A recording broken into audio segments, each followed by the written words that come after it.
Swayam Prabha. Digital India. Educated India.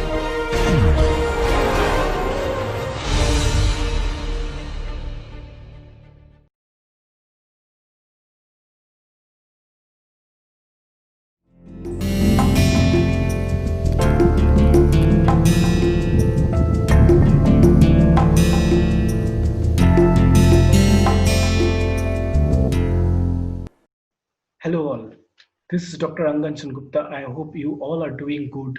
I am an assistant professor with Amrita Vishwavidyapeetham Department of Management in Bangalore campus. This is our 10th lecture and we will be covering monopoly and monopolistic competition today. Sharing the screen with you.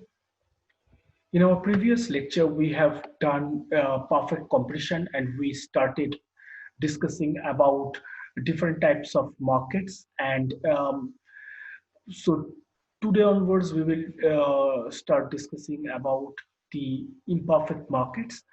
And I will give you an overview about on what we have discussed the last day in our previous class. And as you see that we'll be discussing monopoly and monopolistic competition today in our lecture. And if you go through this, you know what we again in our previous lecture when we were discussing about our different kinds of market structures, which we can see, if not empirically, at least theoretically, there are basically four types: perfect competition to monopoly. Uh, these two are extremes: perfect competition and monopoly. uh, in perfect competition, the competition is high as there are a lot of market players, there are a lot of producers or suppliers, as well as a huge number of consumers. The producers are basically price takers. They cannot decide the price. It is everything is market determined. Whereas the consumers have, they have clear idea.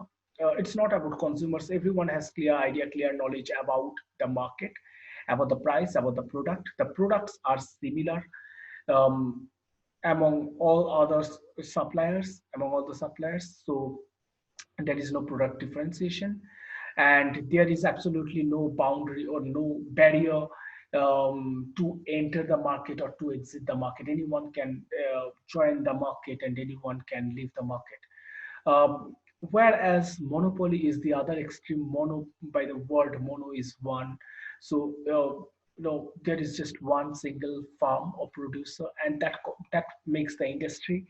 um, the product can be differentiated as there is only one supplier, one producer. You can understand that, that they are basically price makers. They can decide the price for the market. um, so they can make profit. So we will learn about all these things slowly, and there is absolutely no competition in a perfect monopoly, in a pure monopoly, unlike perfect competition. And the concentration, the market concentration, the market share is very low for the perfectly competitive market players, whereas in monopoly it's like the higher the concentration of the power among a few, so it becomes more monopolistic towards oligopoly, and finally the monopoly, because only one firm holds the 100% share of the market. Yes, and the competition is there nearly zero, right? So there are certain. So as we are discussing today, both the monopolistic competition as well as monopoly.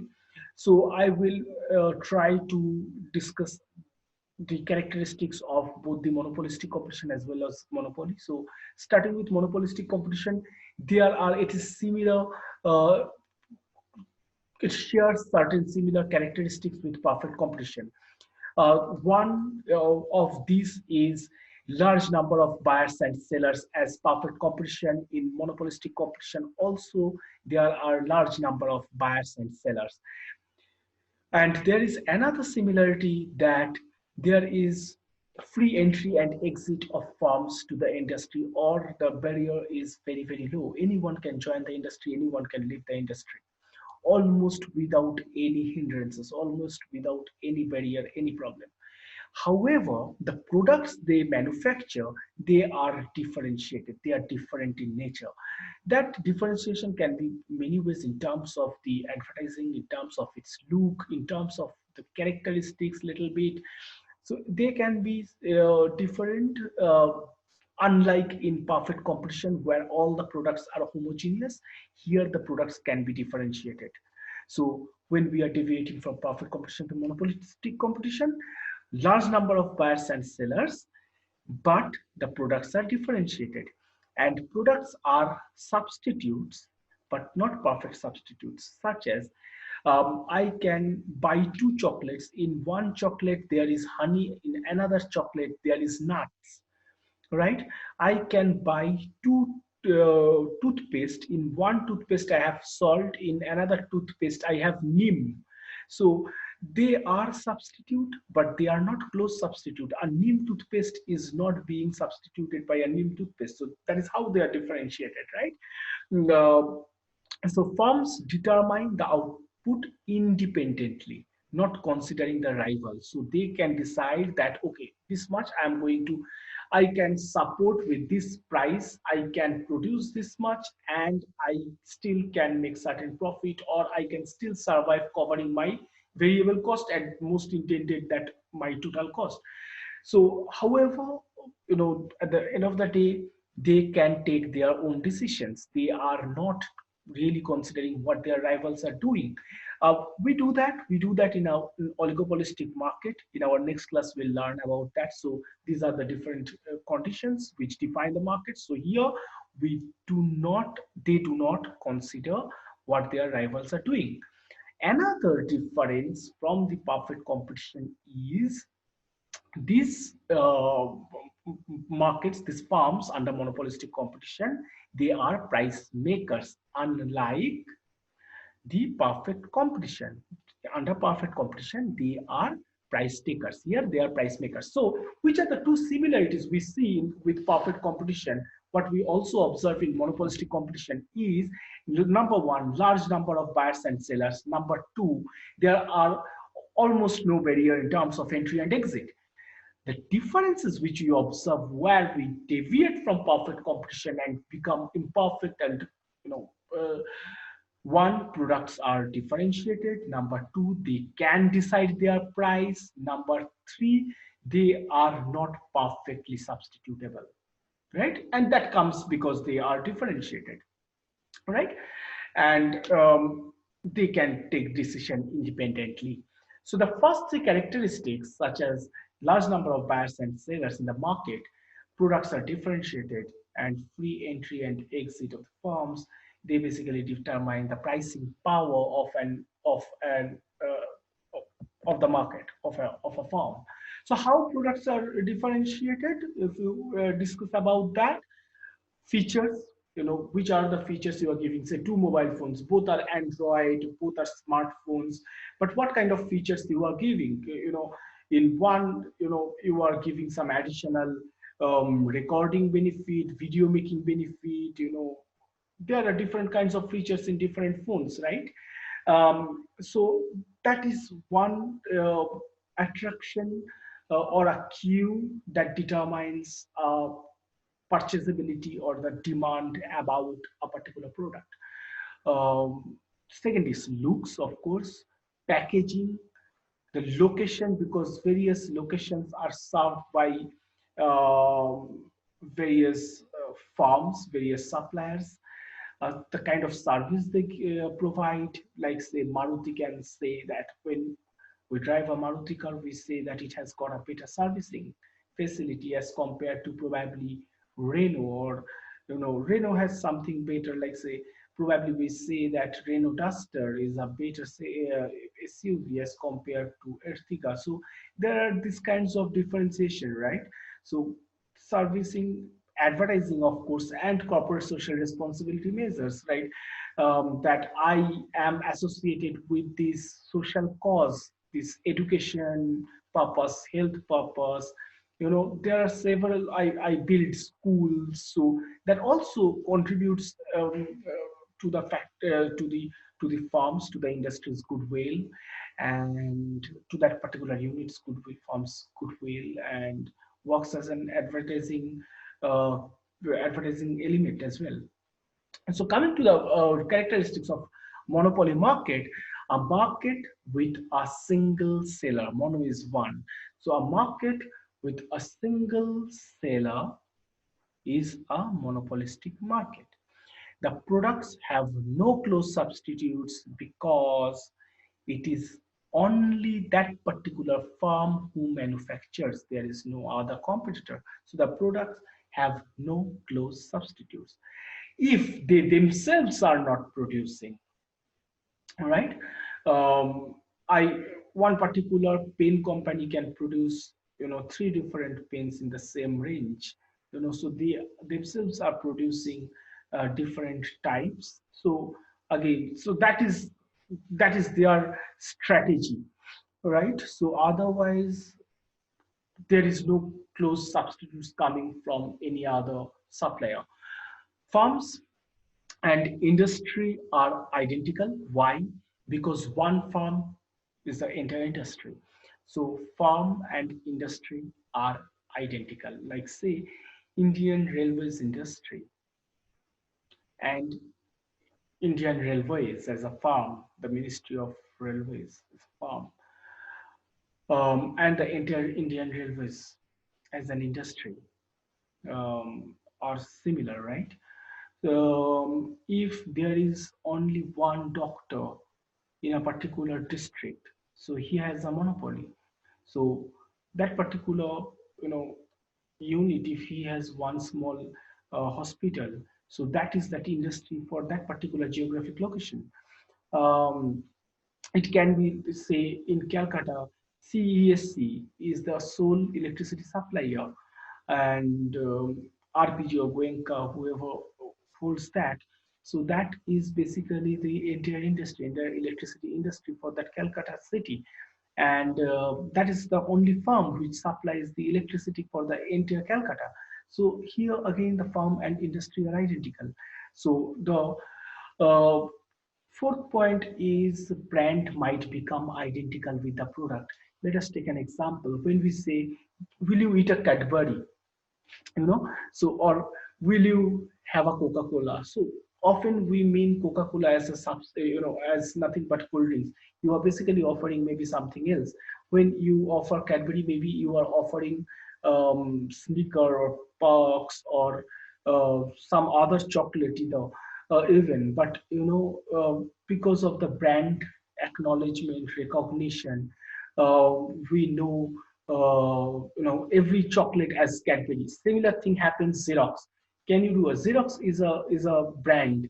It's basically photocopying. So we do not say that chalo ek photocopy leke aao. We often say that chalo Xerox leke aao or get a Xerox done.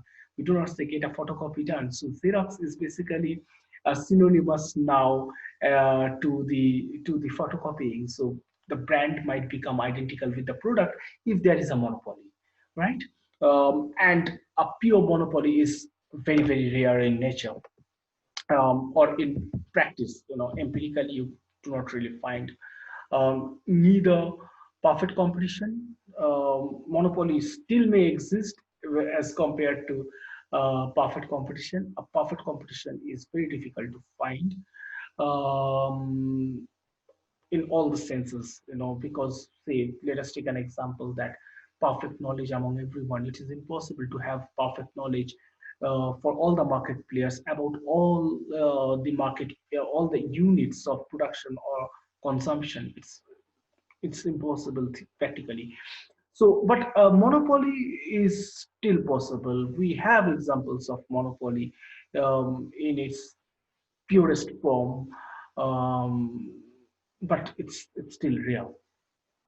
So, what determines a monopoly power? There are basically 5 points that determine monopoly power, and they're starting from legal restrictions and government barriers. If say the government gives power, now say the COVID-19 vaccine is being produced by the say the Bharat laboratories, and government says no other laboratory or manufacturer can produce COVID-19 vaccines, at least for India or in India, then there is a patent or legal restriction which is brought by the government. Or if I have a patent on something that okay, I have manufactured this, I have invented this, and I will require to have a patent for the to save the authenticity or the recognition of my product or my research outcome, whatever. So over there also, if you buy a patent, then there are certain legal restrictions on someone using your technology or your invention. So, and that can give market power for certain period of time, and probably you are the only one who produces or manufactures something globally, and that is nothing but the pure economy. The economies of scale is, but at the same time, it may not be pure economy too, because often if the government restricts that the competition, that no other organization, company, manufacturer will produce this or supply this, then the government will also have a close look at on you, and you may not be able to decide whatever price you want to decide or want to charge from your consumer. So anyways, economies of scale is a natural monopoly where it is determined by this supply and demand, and if they can produce a large amount of production at a lower cost, and there is a high supply and the demand is met, uh, and hence there can be a natural monopoly. Patenting, I have already discussed under government barriers. Access to capital, that certain if I own a particular mine, which in say I own a mine which produces diamond in India. That is the only mine where we can get diamonds in India. And if I have access to that capital, to that mine, then I have a monopoly as a supplier of crude diamonds, right? Raw uncut diamonds to the jewelry industry. So access to capital, or if I have a lot of capital, lot of investment, I can make a lot of investment. Like say Reliance is making investing in almost everything in India, ruling the telecom industry, Jio ruling the telecom industry. So any types of capital, or access to certain inputs can give you a larger market power. Over here also comes government barriers. Is government allows a certain organization or a group of organizations to have a certain technology, like say 3G, 4G, and all these.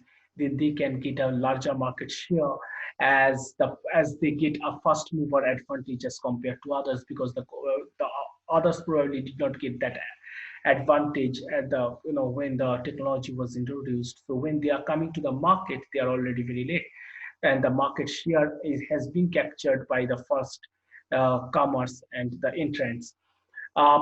Finally, the high product differentiation can also lead to higher monopoly power. That if I can supply products of different capacity, of different genre, of different type, serving different kind of people, different price range,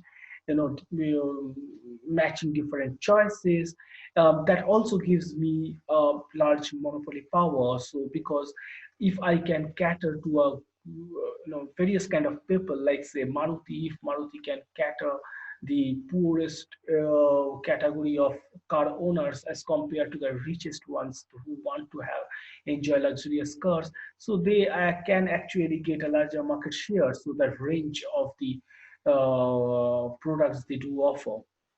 And so that is nothing but the high product differentiation. And with a higher product differentiation, you get a larger market share, and you move towards the more, the larger is the market share, and you move close to the monopoly, to be a monopoly in that particular market. There are, five types of monopoly. The number one being that natural monopoly. It arises from the economies of scale. As I said, that it's a result of natural supply and demand conditions, what happens in the market, and the government does not really intervene over here. And if whatever I am supplying, an organization is supplying, a firm is supplying, there is a demand, and the demand is really, really high at whatever price that particular firm is charging. If still there is a demand, the supply is being made, or the demand is being made by the supply, then they will get a natural monopoly. So they will get a monopoly, and this natural monopoly, because the price, I mean, the cost will be lower with a larger amount of production with supply, so that is the first type, how monopoly can arise or occur. The second type is local monopoly. It exists within a small, limited it may not be small, within a limited geographical area, such as Indian Railways is only a monopoly within India. CESC, Calcutta Electricity Corporation, or BISCOM in Bangalore, so they are limited within certain cities.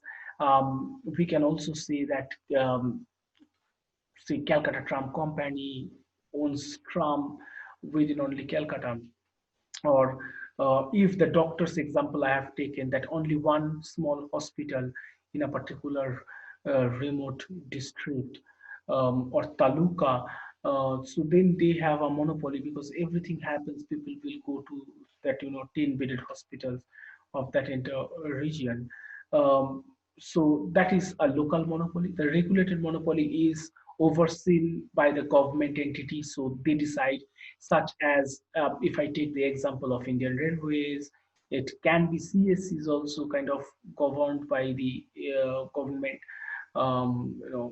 and there are several other monopolies which can be private, where government does not intervene, so it's not a regulated monopoly. But if certain monopoly is closely monitored, evaluated regularly by any government authority, then that is a regulated monopoly.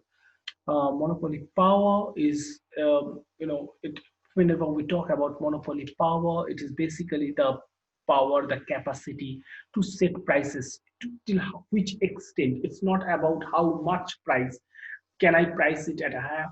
Of course, that higher monopoly power shows that I can set any price, but that may backfire. However, it shows that how much power I have to set a particular price, any logical price, where that will give me a supernormal profit. That means higher, uh, the revenue is higher than the cost, right?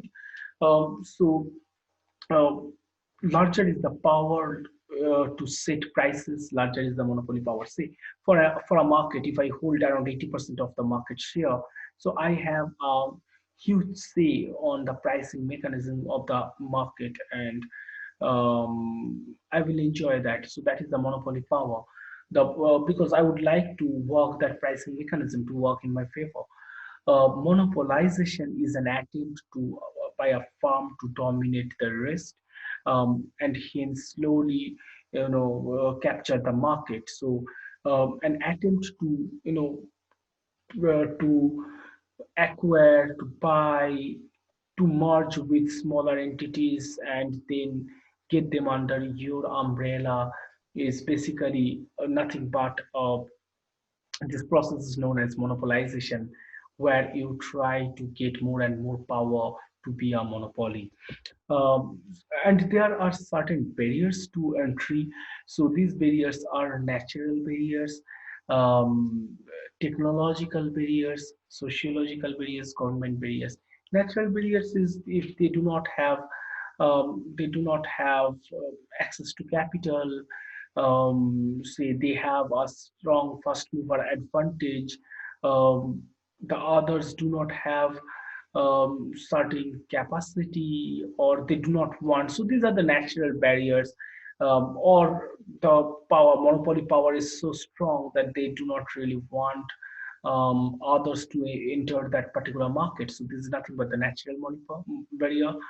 The technological barrier is if you have a certain technology which others do not have there, and you do not want to disclose that technological know-how, you do not want to transfer that immediately. maybe you have a patent or you have a government support, then that's a technological barrier. So a sociological barrier is something uh, where there is a socioeconomic uh, distinction that certain group does certain work, uh, the culture, the faith, the belief system. That finally the government barriers are those who are those firms where the government decides that this is only one firm which will take upon this particular project or job, or have the market access. If the government decides that, then this is a government barrier. We can have 4 to 5 different measures of to measure the monopoly power. To estimate the monopoly power one particular firm has or one particular industry has. So what we observe that the first one is cross price elasticity, and it says that when the cross price elasticity is high, monopoly power is low, and if the cross price elasticity is low, monopoly power is high. Now, what does this mean? If you have forgotten, the cross price elasticity, price elasticity is if the price of a product increases, how much the quantity of the demanded of that particular commodity changes, often decreases, right? Mostly decreases. So if the price of X increases, quantity demanded for X decreases. How much? So I'm not coming to that, greater than one, less than one, equals one, zero, and all this infinity. I'm not going into that. Rather, what is cross price elasticity? A cross price elasticity is when price of X increases, what happens to the quantity of demand of Y with respect to changing price of X. Let us take an example that if there are close substitutes, then what happens that if the price of X increases, the quantity of demanded of that substitute product, because they will have a higher demand now, the price of X has increased, so the quantity demanded of Y will increase. Price of Maruti car, if that increases, price of Hyundai car, sorry, quantity demanded of Hyundai car will also increase, because then relatively Hyundai car will be cheaper. So if the price of kerosene rises, quantity demanded of Dolo 650 will rise, because the demand for kerosene will fall, because the demand for Maruti car will fall when the price of Maruti car is increasing. Right? If the price of Samsung phone is increasing, quantity demanded for Nokia or Apple or any other in that price range will also increase, because the quantity demanded for Samsung will decrease with the expected with the unexpected rise in price, because they may not like that rise in price and they will shift to other products. So when there are large number of substitutes, naturally cross price elasticity is high and monopoly power will be low, because there are substitutes. So that firm cannot enjoy a monopoly power. The second one being a learner's index. This is nothing but it shows that with respect to price, what will be the difference between price and marginal cost. So it varies from 0 to 1. Like when it is 0, if the price equals marginal cost, when does it happen? If the price is exactly at the marginal cost, that is, it's a normal profit, no gain, what we observe in perfect competition. The price, which is a horizontal line parallel to x-axis, cuts across or touches the marginal cost curve.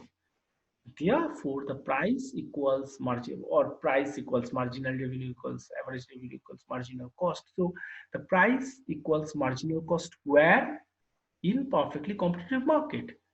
If the price equals marginal cost, naturally the difference is 0, and this learner's index will be 0, because 0 divided by P equals 0. And the more it moves closer to 1, the more it has got gained monopoly power. An ultimate monopoly will be 1 if there is no cost, but still they can charge a price for a product. It is nearly impossible, right? Or even if the marginal cost, the additional cost is not increasing, they can still, charge a price. So P minus MC, that is MC is nearly zero, and the price is P minus MC is basically P. So P divided by P is 1. That is a perfect or pure monopoly. The percentage markup that a firm is able to charge over its marginal cost. That means even if the marginal cost is zero, the total price it's net profit for that particular, because the total price, even if for that particular, say, ninth to 10th unit, my marginal cost is zero, the marginal cost is not increasing or decreasing. However, it is fixed with the additional quantity of production. The total cost does not change, but the price, if I have from 9th unit to 10th unit, the moment I produce 10th unit, my marginal cost is zero, but I am still selling it in the same price P, which is fixed. So I can have a value as P minus MC by P equals 1. So the percentage markup that a firm is able to charge over its marginal cost, the more the firm is able to charge over its marginal cost, the greater is the monopoly power. The third one is Herfindahl and Hirschman index. So it basically states the percentage share of the market. So H index is basically the summation of SI square. S is the SI is the market share for each individual firm. So I stands for different firms. If there are n firms, then 1 to n is basically S1 square plus S2 square plus S3 square till Sn square. If there are only 3 forms, then Sn square plus S1 square plus S2 square plus S3 square. If there are only 4 forms, I varies from 1 to 4, then till S4 square, right? So under a perfect monopoly, H will be 1 because there are no other form. So S1 square, the share is 100%, which is 1. So 1 square will be 1. Lesser the value, the index value, the market is more competitive, because if say 1 whole square is 1, 0.1 whole square is 0.001, 0.01 whole square is 0.0001. So the lesser the market share and you square it and you sum it up, so the monopoly power will naturally be low, right? So it when it takes a value of 1, then this is a pure monopoly, and otherwise the lesser it is, it loses the monopoly power.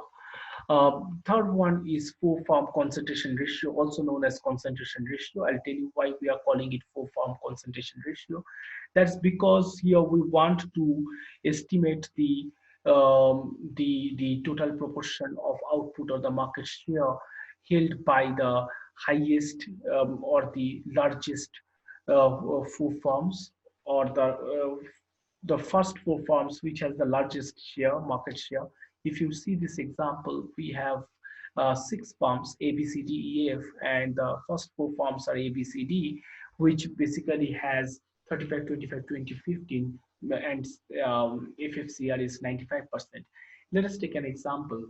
Now, if A, B, C, D, E, F, and A has 20%, B has 5%, C has 17%, so A 20, B 5, C 70, D 15, E 14, F the rest. So 20, 15, 35, 17, 52 plus 14, 66. So whatever. So if this is the percentage, the first four will be, so whatever it is, the highest four you have to take under consideration, add them up, and you need to estimate the total market share. And so this is how we estimate, and closer it goes closer to 1, that means it has a higher monopoly power. uh, Now this is how we uh,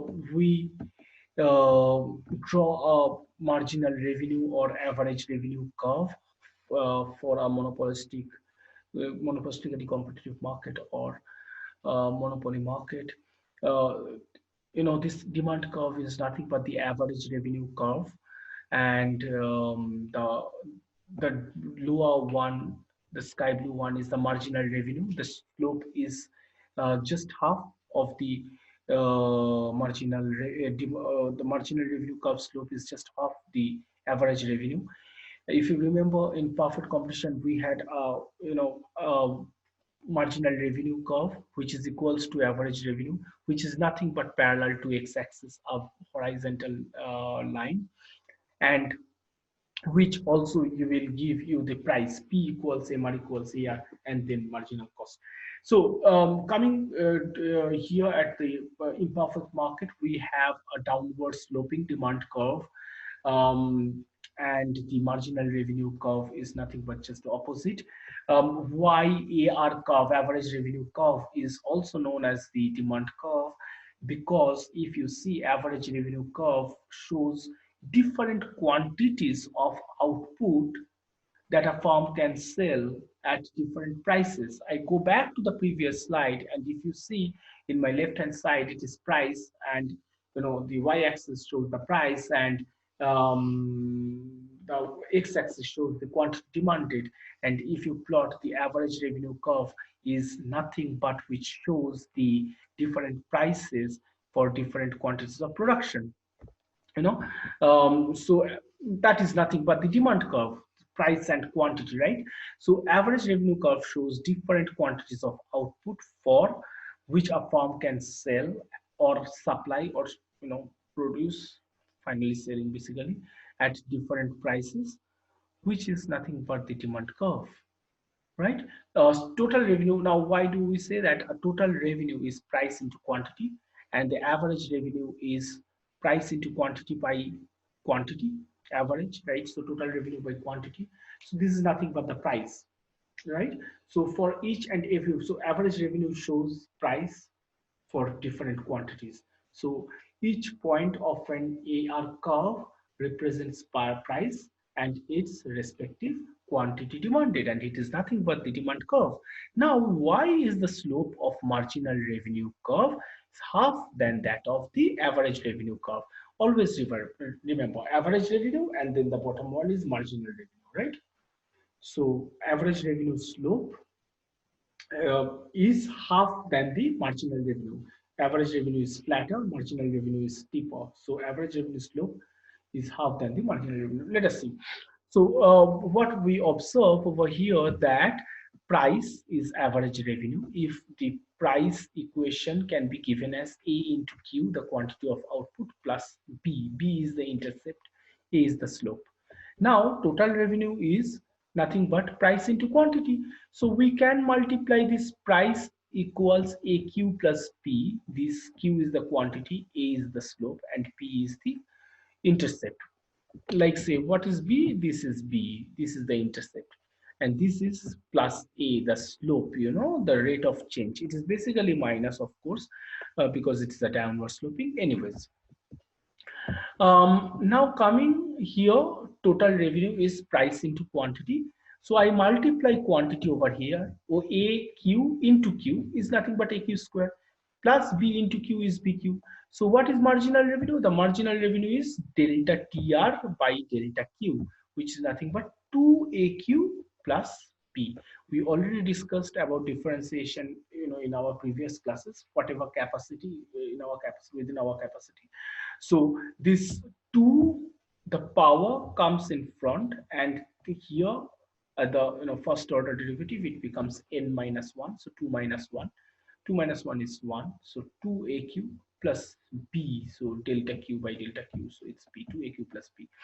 So you see the slope is here in marginal revenue 2A, whereas for price or average revenue is A. So the slope of EMA is twice than that of AR, and we can clearly observe that the marginal revenue curve is steeper than that of the average revenue curve by 2 times. Um, so this is a classical model of price and demand where we assume a linear demand curve and MR is steeper, but it's generally we see that marginal revenue is steeper for any kind of demand curve. It can be linear, it can be non-linear also. um, I'm not showing you this particular derivation over here. It's simple. The price, the total revenue, price into quantity is the total revenue. The marginal revenue is the change. If you see how much is the change for each and every extra unit of output. Yeah. So uh-huh. So like say 1 into 5.50, so the change from 0 to 5.50 is 5.50.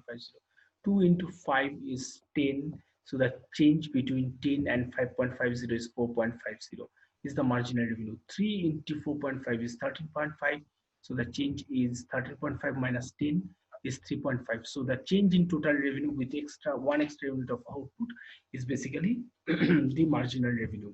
So we can see the changes over here. The same thing we can see in the total cost and marginal cost. And this is the average total cost. And we see the price at where the profit is maximum. We will, because it's a monopoly, they will try to maximize the profit. So at the output being equal to 5, we can maximize our profit 5, and the average total cost is 2.5, the marginal cost is 1.5, and the marginal revenue is 1.5. So what we observe over here, where the marginal revenue equals marginal cost, marginal revenue equals marginal cost, the profit is maximum. Yes, we have also learned that from our in our cost class, that the after the break even, where the marginal, the slope of the total revenue curve and the slope of the total cost curve are parallel to each other or equal, there we get a maximum profit. And essentially the marginal revenue has to be higher than the marginal cost, otherwise the loss is maximum.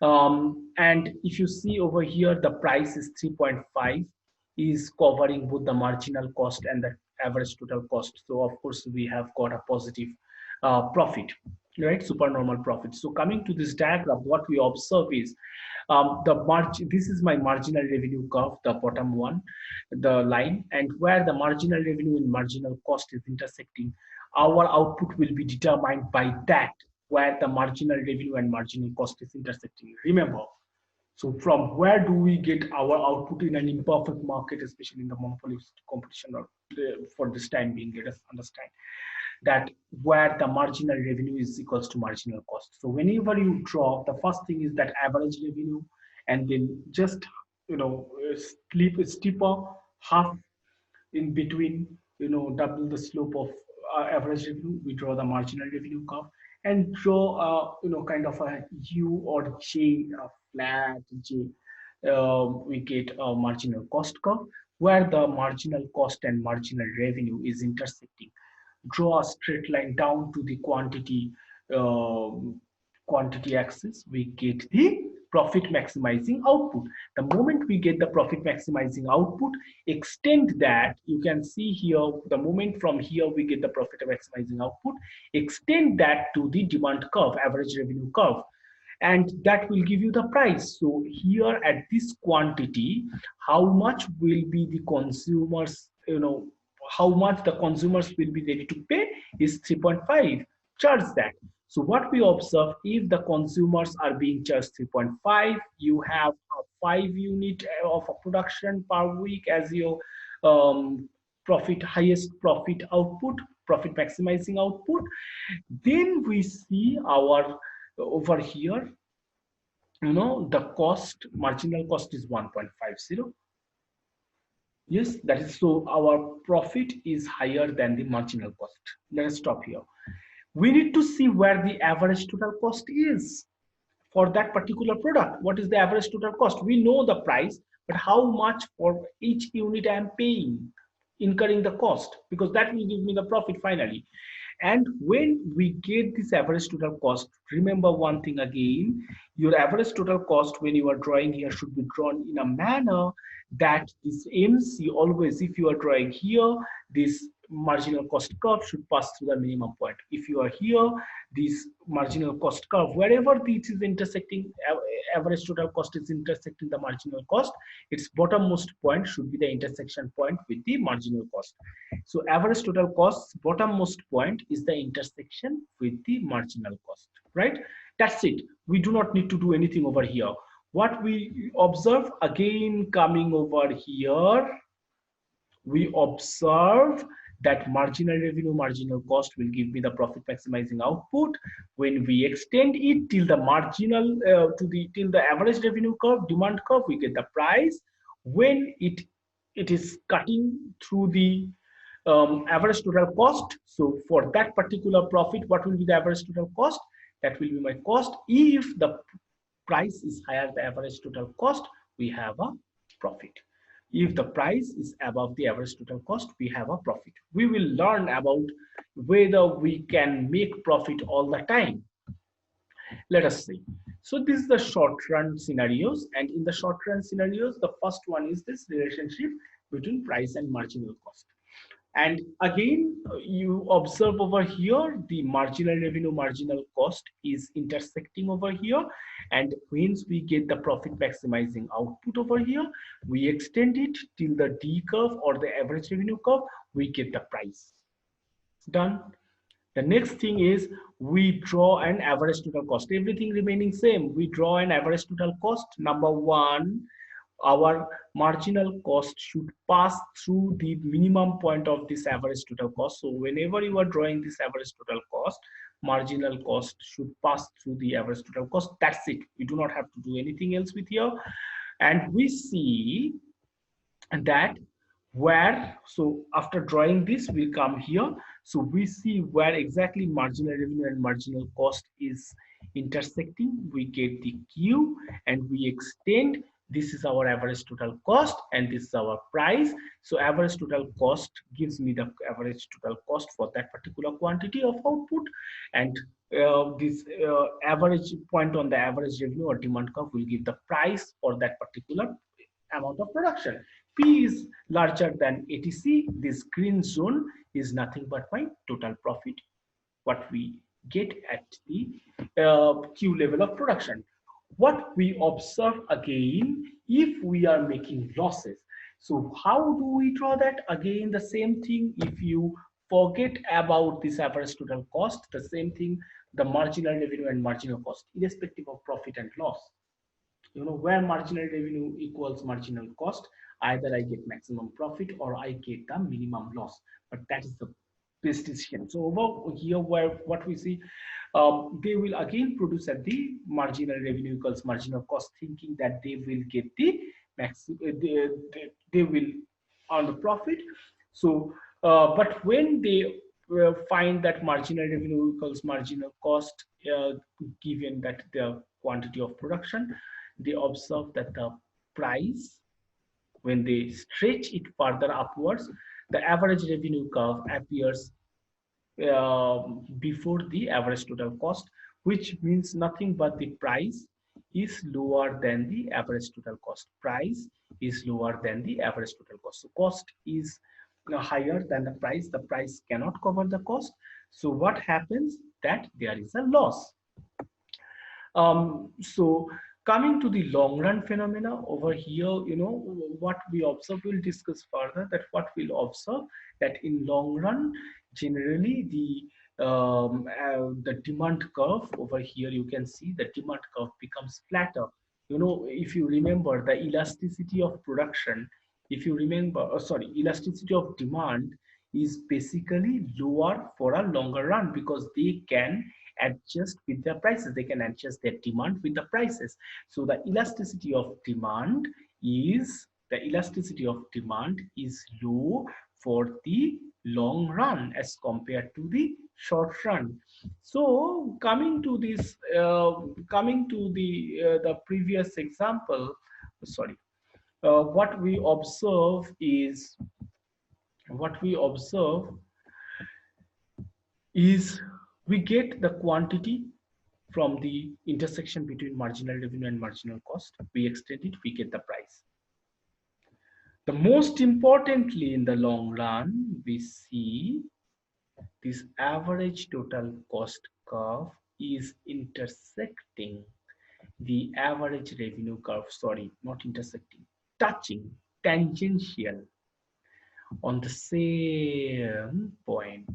So that means the price will be equal to the cost, like we have observed in the perfect competition.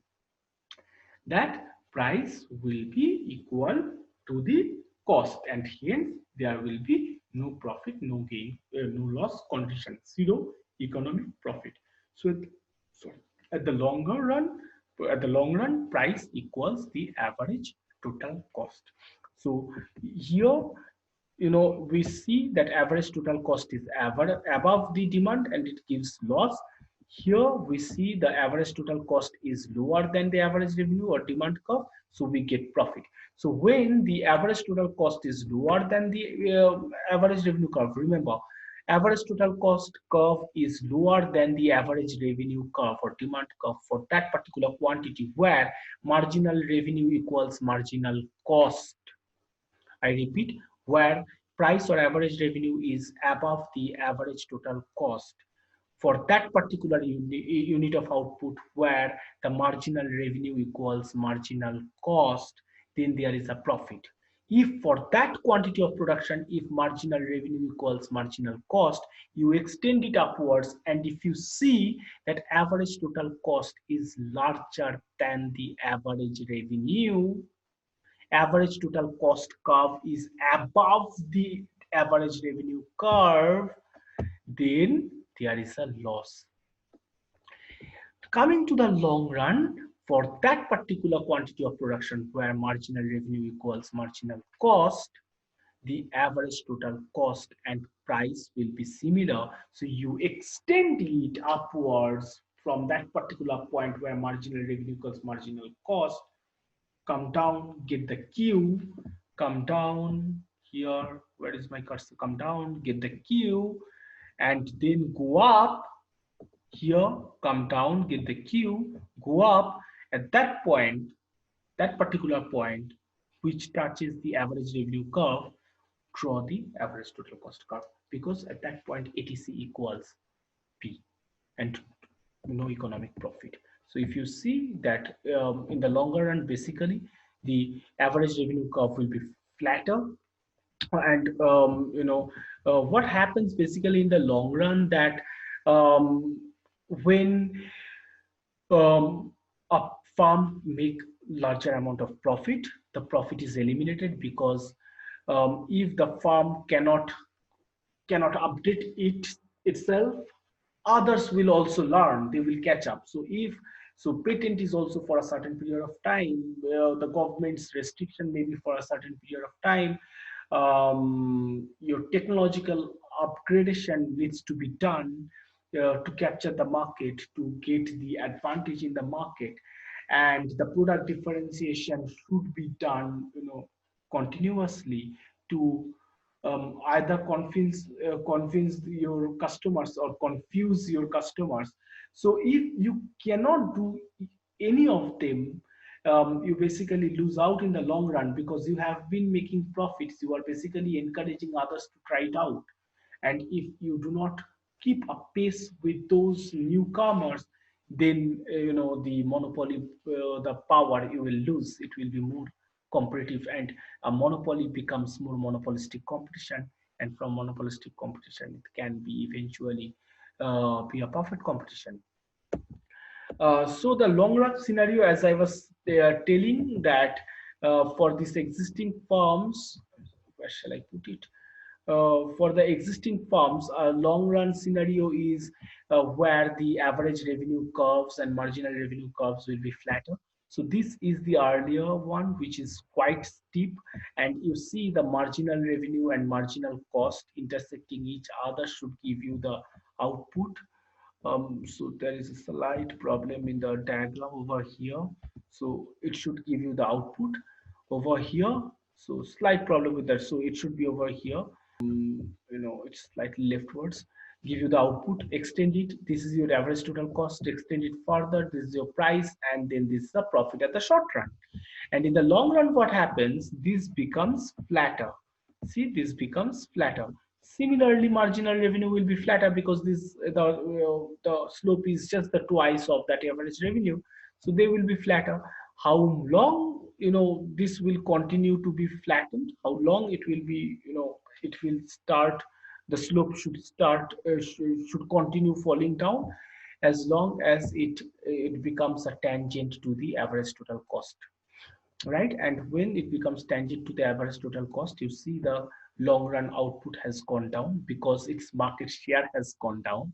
Others have come in and it has become more competitive as compared to earlier days, and hence they will not make any positive profit. So no profit, no loss condition, and the price equals average total cost.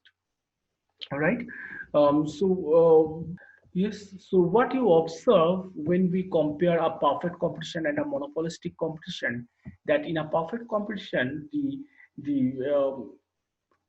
in the long run, okay, both of them are on long run. So in the perfect competition, the marginal revenue or demand curve, unlike the in monopolistic competition, yeah, it is an line, straight line parallel to the x-axis quantity, and over here also marginal cost intersects at the bottommost point of the average total cost, and the price equals MC equals MR equals AR.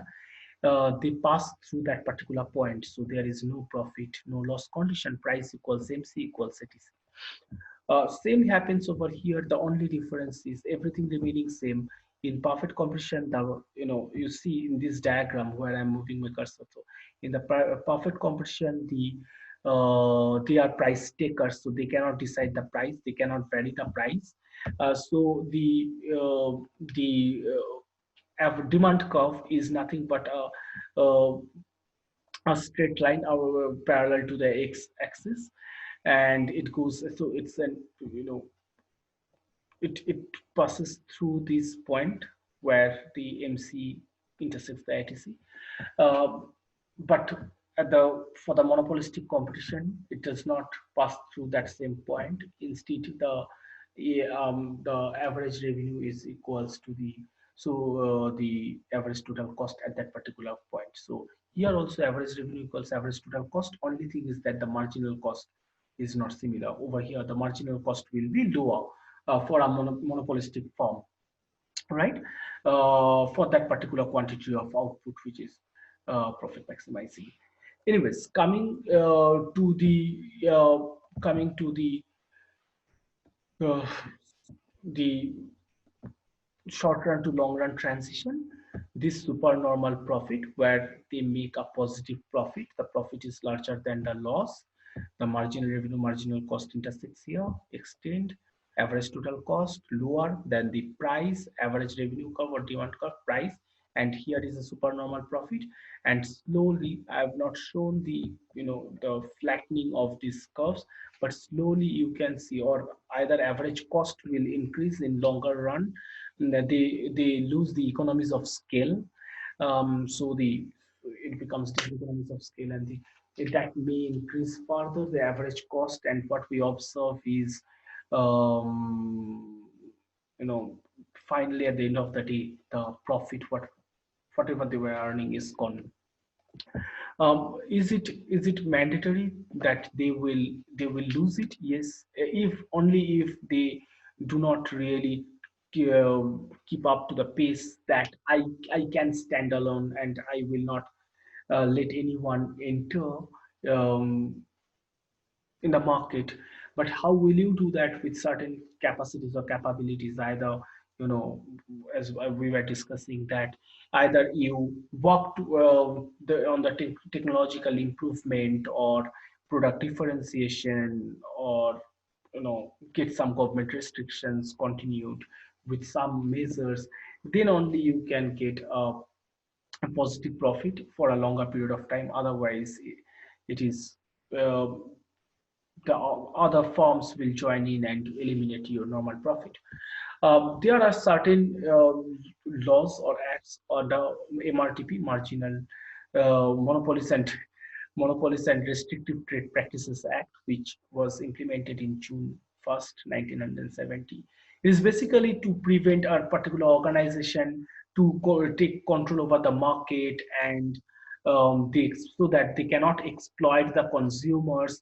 So to protect the consumer's interest, um, this MRTP Act was introduced and certain laws. So this was renamed under in 2002 as Competition Act, and with certain changes, but very minimal changes. And this of course an Indian government policy. However, when we talk about the efficiency or inefficiency, of course, an imperfect market, there is question on allocative efficiency. Now, what is that? If you see, whenever they are charging a supernormal profit, yeah, over here, marginal revenue equals marginal cost, profit maximizing output, average total cost is lower than the average revenue, so there is a higher profit.